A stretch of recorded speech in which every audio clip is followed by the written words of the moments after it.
appelle des amis. Ami, laisse ton rêve. Abandonne la rive, où ton esprit s'endort dans l'immobilité. Viens lutter avec nous. Attitude pensive et signe de faiblesse en ce siècle agité. Arbore comme nous cette noble bannière qui s'enfle avec effort sous le vent du progrès.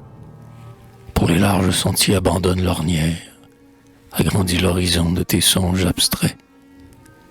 Viens vers la haute mer, au large ta nacelle, ouvre ta voile au vent et ton âme à l'orgueil. L'étoile du progrès dans la nuit étincelle, ta passé trop vieilli ne porte plus le deuil. Vois s'écrouler partout les antiques coutumes, que le torrent du siècle emporte avec fracas. Ne nourris plus ton cœur de ce regret posthume, dont le siècle vieilli ne fait plus aucun cas. Indolent troubadour, de la gloire qui passe, te peux-tu comme nous dérober un lambeau? Veux-tu vivre et mourir sans laisser une trace, et sans rien disputer à l'oubli du tombeau?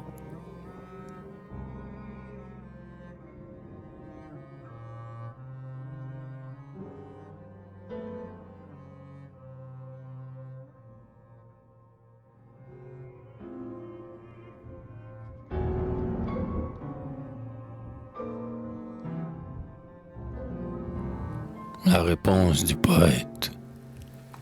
Je n'envierai jamais vos luttes incertaines et vos nuits sans sommeil. J'ai préféré toujours, aux flots parfois grondant l'eau calme des fontaines, aux combats sans merci les naïfs amours.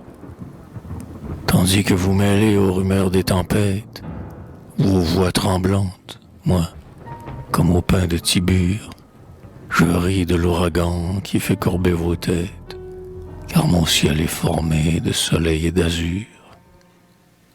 Si l'onde du ruisseau légèrement se ride, c'est quand l'insecte glisse en rampant sur les eaux, ou que le vent du soir sur cette onde limpide fait pencher doucement la tige des roseaux. J'ai toujours sous les yeux la maison paternelle, les érables, les pins que mon père a plantés.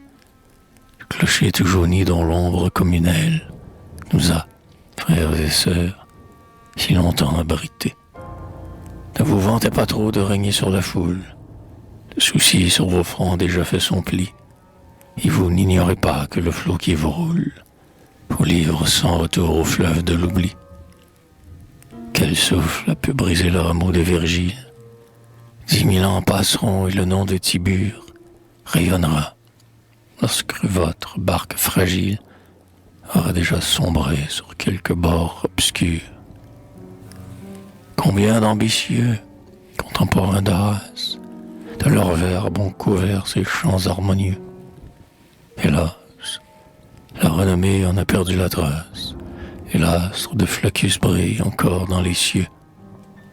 Cessez de caresser un espoir si fragile, car on a vu le temple si rapide en son cours, épargnant les accents d'Homère et de Virgile, emportés sans merci de superbes discours. Et rien ne restera de votre œuvre éphémère, tandis que de mes chants, quelques vers épargnés, peut servir, œuvre utile, à quelques jeunes mères, pour endormir, le soir, son enfant nouveau-né.